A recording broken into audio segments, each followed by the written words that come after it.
meus irmãos, minhas irmãs,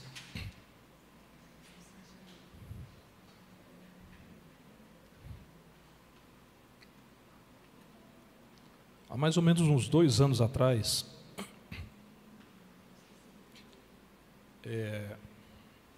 eu estava ali no meu serviço, quando chegou um documento ali para mim, para que eu respondesse a uma falta de serviço que havia ocorrido, isso no final do ano, aconteceu no final do ano, para que eu respondesse a uma falta de serviço que havia acontecido no início do ano. Então, eu tentei me lembrar do que havia acontecido, havia passado muito tempo.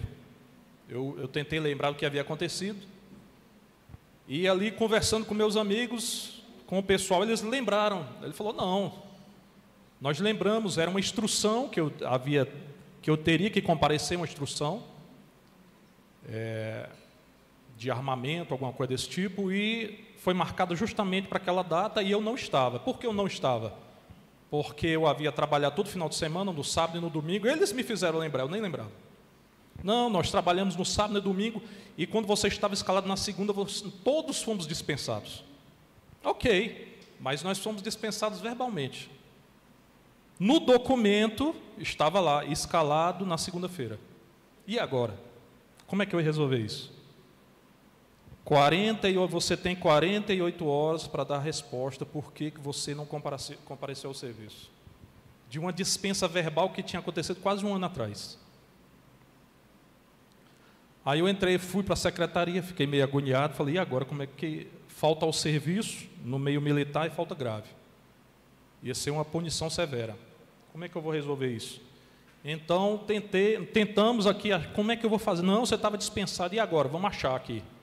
Vamos achar, tem que ter alguma coisa aí, algum documento. Eles reviraram lá, tudo, nada. Falei: e agora? Como é que eu vou sair dessa? Nesse primeiro dia que eu tentei, ninguém achou nada. No segundo dia, o comandante que havia pegado uma folga apareceu. E era o mesmo comandante do dia que havia me dado a folga. Então eu cheguei até ele, falei com ele: olha, aconteceu isso. Ele falou: não, se eu dei a folga nesse dia, eu não lembro mais também, porque são muitos eventos, muitos serviços. Eu guardo todos os documentos. Então entramos lá na sala dele, ele foi procurar em computador, pasta, achou o documento. Meu irmão, que alívio, está aqui a sua folga aqui. Aí tinha uma lista dos que folgaram na segunda-feira, porque haviam trabalhado sábado e domingo, e me livrei de uma cadeia. Aí o pessoal me ajudou, faça aqui o documento. Aconteceu isso. Documento em anexo. Tá lá minha dispensa. Certamente eu seria punido. Aquele comandante me livrou de uma punição. Me livrou de uma condenação. Eu quero que vamos ligar a partir daí. O texto diz que quando João Batista estava ali, os doutores vieram até ele, indagando: quem é você? Quem você diz que é? E houve um diálogo, e ele disse: eu não sou Elias, eu não sou o Messias. Mas Jesus vem na direção dele. Quando Jesus vem na direção dele, João Batista fala: está aí o homem que vai quitar os nossos pecados. Está aí o homem que vai livrar a minha vida e a vida de toda a humanidade da condenação, da punição eterna, da condenação. Nos documentos, quando nós pegamos os documentos históricos ali do primeiro século, os historiadores, e você acha ali a respeito da história de Israel, você lê alguma coisa a respeito da história de Israel, do povo hebreu, as invasões que aconteceram ali, nós vemos que os historiadores, eles dão um destaque muito grande para João Batista. João Batista era uma figura muito importante em Israel. Ele era muito conhecido. E o texto de hoje, nós estamos no ano A. não é isso? Ano A, começando o ano A. Então nós vamos caminhar no Evangelho de Mateus. Contudo, nós temos hoje uma leitura de João, porque João relata no seu livro de uma figura eminente. Quem é esta figura para todo Israel? Histórica, vamos dizer assim. Até hoje para nós, quando você vai nos escritos ali do primeiro século, de historiadores não cristãos, João Batista. João nos traz o relato de João Batista porque era muito importante. Ele era uma autoridade na época. Os doutores da lei vinham até ele para ser batizados. Então João fala, o que João fala? Eis aí o Cordeiro de Deus, que vai tirar o pecado do mundo. Olha lá o dedinho de João lá, ó. No original nós temos uma palavra que traduzida quer dizer cordeirinho. Cordeirinho de Deus que tira o pecado do mundo. Queridos, a manifestação de Jesus como homem nos livrou da condenação do pecado. Repito, a manifestação de Jesus como homem nos livrou da condenação do pecado. E como Cristo fez isso? Nós vemos aqui no verso 29, como eu já disse, no dia seguinte, João viu Jesus que vinha a ele e disse: eis o Cordeiro de Deus que tira o pecado do mundo. Essa palavra cordeiro, ela aparece pela primeira vez na Bíblia. Na primeira vez na Bíblia, quando nós vemos a mesma palavra, é lá em Gênesis 22, verso 7. Isaac está subindo com o seu pai, subindo ali ao monte. Então ele observa ali os materiais do holocausto, fala: pai, nós temos aqui a lenha, nós temos isso, nós temos aquilo, para fazer o altar, para que haja o sacrifício. Mas cadê o cordeirinho? Essa é a mesma palavra. Aquele cordeirinho que simbolizava para nós brasileiros o bode expiatório, que tomava sobre si a culpa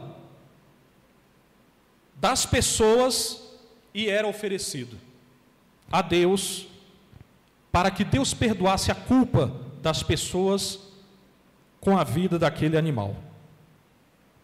Esse é Jesus, Cordeiro de Deus, que tira o pecado do mundo. Então nós temos essa primeira palavra e nós temos também, quando nós lemos lá em Isaías, então vou trazer duas imagens, uma de Isaías 53, no verso 3, que diz assim: era desprezado,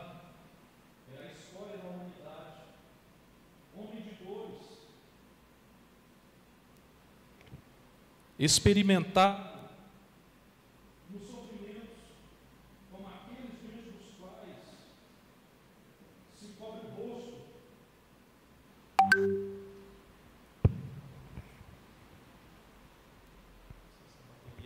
Obrigado, pastor. Se cobre o rosto. Em verdade, ele tomou sobre si as nossas enfermidades e carregou com os nossos sofrimentos. E nós o reputávamos como um castigo, ferido por Deus e humilhado. Mas ele foi castigado por nossos crimes e esmagado por nossas iniquidades. O castigo que nos salva pesou sobre ele. Fomos curados graças às suas chagas. Então nós temos essa referência do servo sofredor que vai sofrer, ser torturado e morto por causa da minha culpa, do pecado que eu cometi essa semana. Porque quando Cristo estava lá na cruz, ele pensou em mim, na minha vida, no meu trabalho, lá dentro de casa, e ele olhou para mim. Nós temos uma imagem externa de Cristo crucificado, mas acontece algo externo e um mistério interno, de atrair sobre si a culpa de todos. E naquele dia, ele atraiu sobre si a minha culpa. João Batista, quando olhou para ele, se alegrou. Ele vai levar, esse cordeiro vai levar os meus pecados, os meus erros, aquilo que me afasta de Deus, aquilo que me condena, aquilo que me destrói, aquilo que me oprime. É Ele. Nós temos também Êxodos, aliás, capítulo 12, verso 1 ao 28, quando Deus, falando a Moisés, diz: olha, vocês vão pegar o cordeiro de um ano, o cordeirinho de um ano, e vocês vão sacrificá-lo. Então ele fala sobre ele comer e comer tudo e não deixar nada. E então vocês vão pegar o sangue e passar nos umbrais das portas. Quando o anjo da morte, quando o destruidor vier a toda a nação do Egito, quando ele olhar o sangue, ele vai passar adiante, ele não vai entrar. Então, ser cordeiro de Deus, através dessas referências, nós entendemos que Cristo nos liberta, Cristo perdoa as nossas falhas e traz libertação para a humanidade. E aí alguns podem perguntar: mas que pecado é esse? Ninguém me avisou nada, eu não estou sabendo desse pecado. Qual foi o pecado que eu cometi? Algumas pessoas falam isso: mas eu não sou pecador. É sim, todos nós somos, uns mais, outros menos, né? Mas todos nós temos as nossas falhas, todos nós temos o nosso erro. E que pecado é esse? É o pecado de querer fazer sempre a minha vontade e não querer fazer a vontade de Deus. Desde lá do Éden, quando Deus falou: pode comer tudo, tudo você está vendo aqui, ó, tem pera, tem manga, olha que lindo, tem banana, e uma lista de milhões de frutas, mas essa aqui, ó, essa aqui, não come não, essa aqui, só essa aqui. Era a vontade de Deus aqui. Aí o homem: rapaz, o que será que tem naquela fruta? E vai lá e eu quero comer. E assim é a nossa vida, irmãos. Nós estamos dispostos sempre a fazer o que nós queremos. Daí que vem o pecado e a iniquidade. E essa vontade e esse desejo, as nossas paixões, que nós damos vazão a elas, e ela nos afasta de Deus, e nos torna inimigos de Deus, nos afastando dele. Então o pecado que esse cordeiro veio para levar, para tomar sobre si esta inimizade que existe entre a humanidade e Deus, esta desobediência, esta rebeldia, de querer fazer sempre o que quer e nunca fazer a vontade de Deus, e isso o levou a ser amaldiçoado, amaldiçoada a terra, amaldiçoado o homem, a um ponto que ele não conseguia mais nem olhar para Deus, nem se lembrar de Deus. Esse problema precisava ser resolvido, precisa ser resolvido, na minha vida. Por isso que quando Cristo, como cordeiro, foi crucificado na cruz, ele lembrou de mim, ele lembrou de mim, lembrou de você. Lembrou do que aconteceu essa semana agora. Sabe o que vai acontecer semana que vem. Então ele foi o cordeiro que pagou pela minha culpa. Ele tira o pecado do mundo. O pecado ainda domina a humanidade. Os nossos egoísmos, as nossas invejas, a nossa arrogância. Nós vemos guerras, então, por causa de poder, por causa de território. Nós vemos corrupção. As pessoas criticam tanto a corrupção e são corruptas. A vaidade. Todas essas coisas, injustiças, o egoísmo,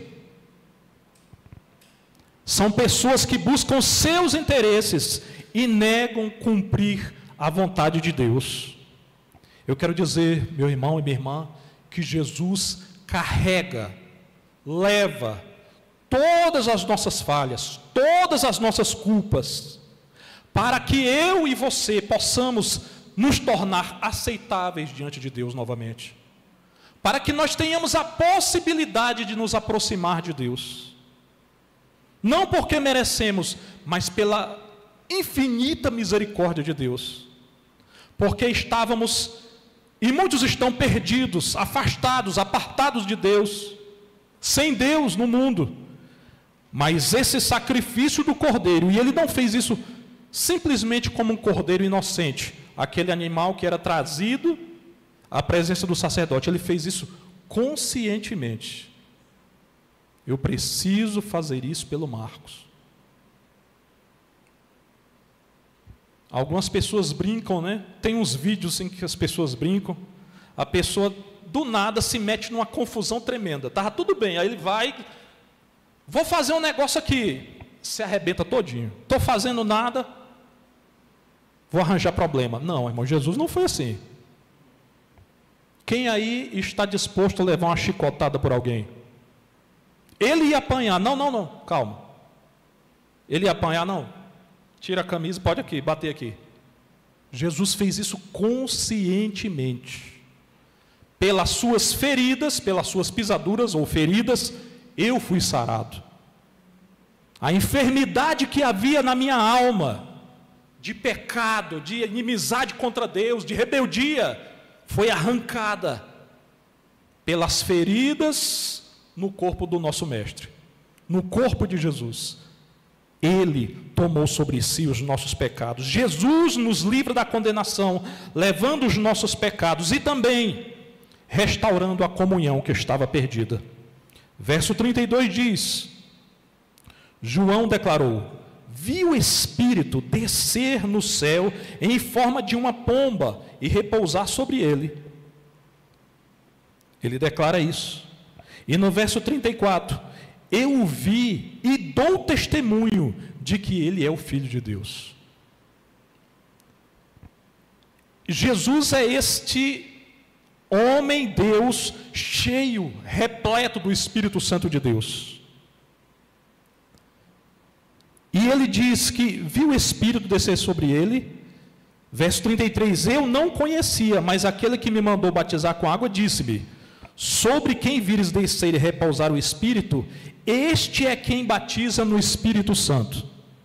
É batizar no Espírito, não com o Espírito, mas batizar significa mergulhar, significa submergir, estar dentro. É o contato do homem com a água, submergir na água, mas esta água é Deus. É o homem que, após perdoado os seus pecados, as suas falhas, livre para se aproximar de Deus, agora começa a interagir com Deus e submergir em Deus. Ele é banhado por Deus. Ele agora é um novo homem inserido de Deus, cheio de Deus, vivendo em Deus, contido em Deus. Como nós cantamos, morada de Deus. Eu sou tua morada, Senhor. Pode mudar as coisas de lugar. Esse é o novo homem que, após perdoado, agora está dentro de Deus, envolvido, coberto com Deus. E o Espírito Santo de Deus agora mora nesse homem e nessa mulher. Queridos, Jesus tirou a inimizade de nós, nos tirou tudo aquilo que impedia e pode habitar em nós agora. E nós podemos ter um contato com Ele. Agora eu posso ter comunhão com Deus. Agora, no momento da luta, porque Jesus veio, mas não tirou as lutas, não tirou as angústias, mas alguém me disse que se eu aceitasse Jesus eu pararia de sofrer. Eu ouvi essa frase em algum lugar. Não. No mundo tereis aflições, mas assim como eu venci, vocês vencerão também. Isto aí é um aprendizado. E eu estarei convosco todos os dias, todos os dias, todos os dias. Então agora eu tenho comunhão com Deus. Agora eu leio a palavra de Deus, agora Deus fala comigo.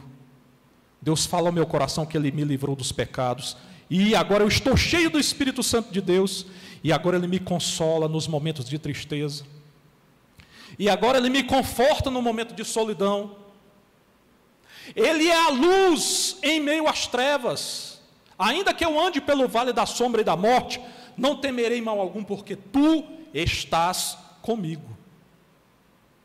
Ele é uma companhia constante na caminhada, ensino, mudança. Estamos submergidos nele.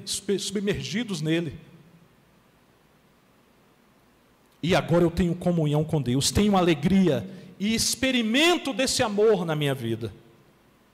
Até o dia que Cristo ressuscitará aqueles a quem creram e obedeceram a sua palavra, a quem Ele escolheu para a vida eterna. Jesus nos livra da maldição do pecado.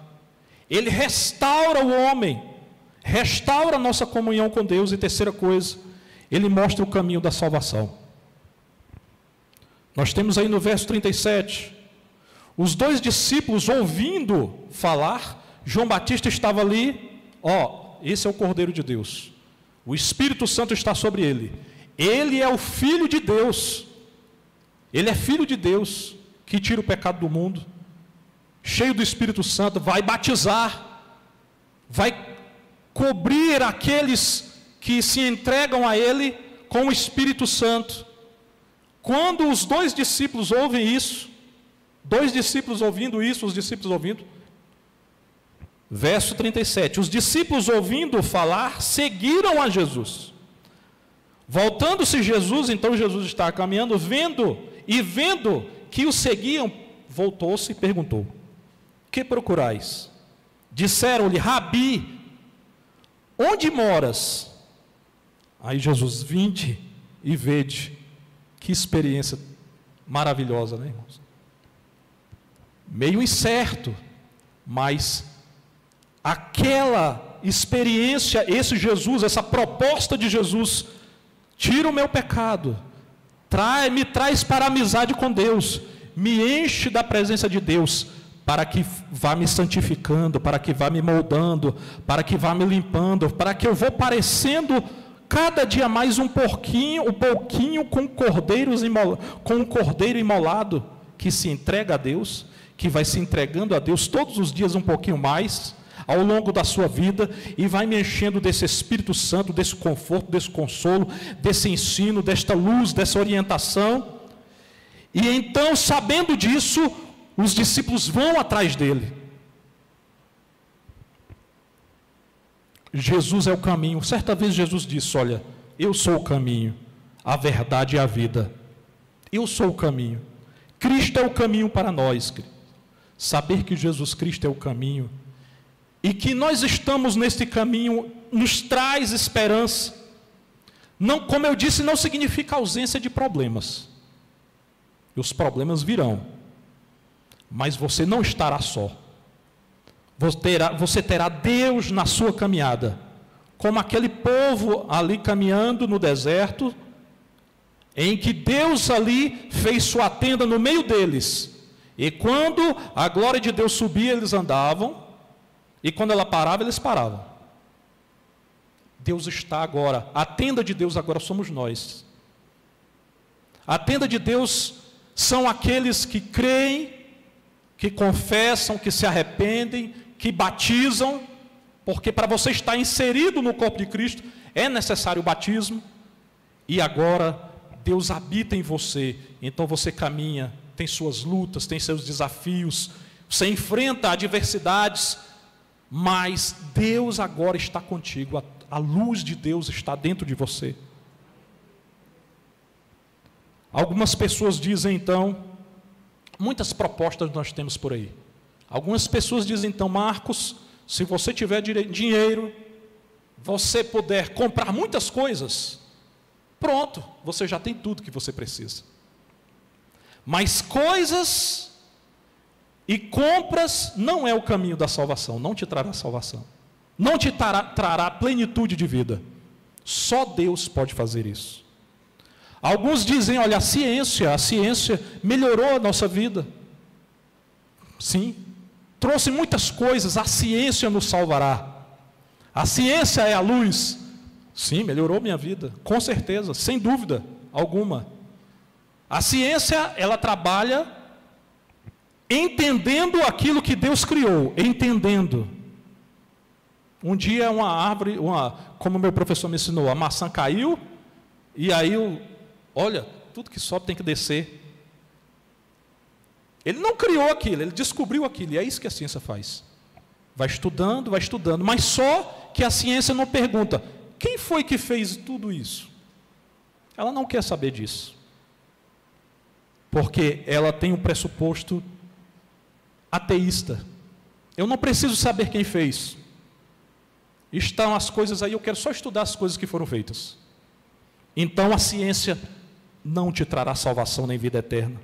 A cultura, cinema, arte, música, né?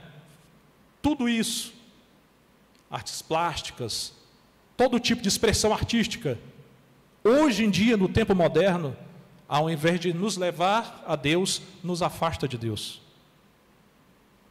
Faz muitas pessoas se perderem. Isso não nos trará a salvação nem a vida eterna.